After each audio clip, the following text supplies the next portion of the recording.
ప్రార్థన కన్నీటి ప్రార్థన. హల్లెలూయా.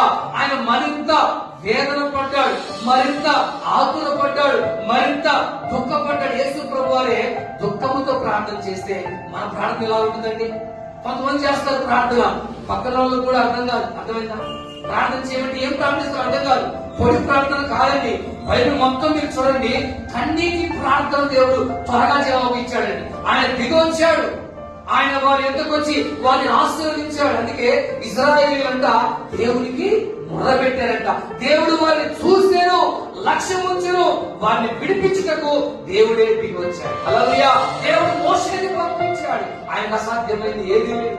ఇశ్రాయేలు దేవుడైన యెహోవాని గురించి ఎబ్బేసు మొదలుపెట్టాడే. మనం మొదలుపెట్టిన దేవుడు ఆలకించడా? ఏ విషయం కోసం నువ్వు ప్రార్థన చేస్తున్నావు?